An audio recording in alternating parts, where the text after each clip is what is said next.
So in the last video, we briefly showed how to just take a generic model, import it in, apply a automated UV map to an object, and then we showed how we can export out the different channels, the color and the color, specular, and normal map.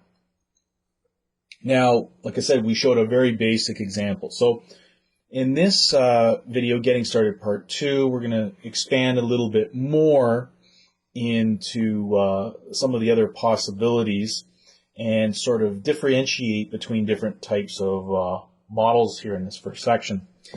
So there are two main types of models that you would say import in from other 3D packages so that you can do detailing to them inside a 3D coat.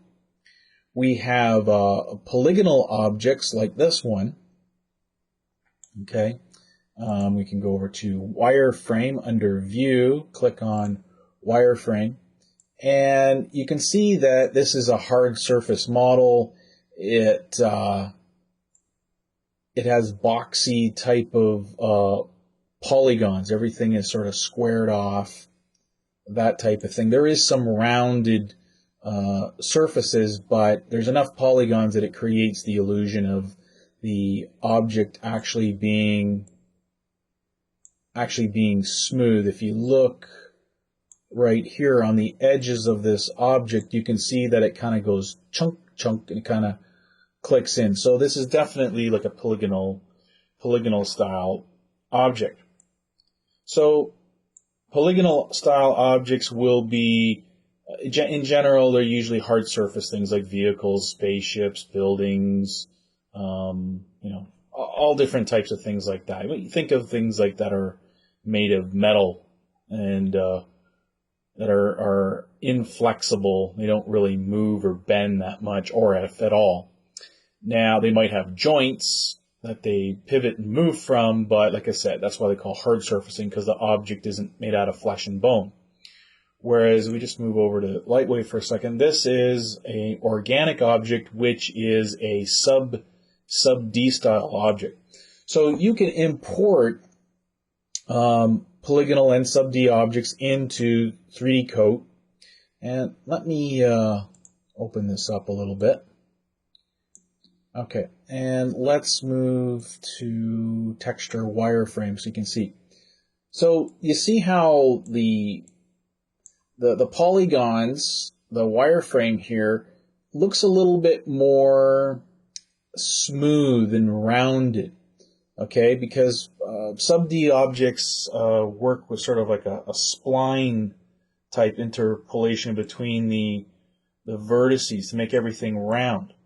Now, I can take this out of sub-D mode if I hit Tab on my keyboard in Lightwave, and see, now that's a polygonal object. It's all blocky and, looks kind of like really poor video game quality-ish happening. But if I hit Tab, it nicely rounds everything off. So those are the two main types of objects you're going to be dealing with in 3D Coat. Now, it doesn't necessarily mean that it has to be an elephant or a spaceship, but anyways, sub-D objects are generally organic type stuff, although you still can make hard surface objects with sub-Ds. It's just usually I have a tendency of making my hard surface objects like spaceships and vehicles and buildings and all that stuff.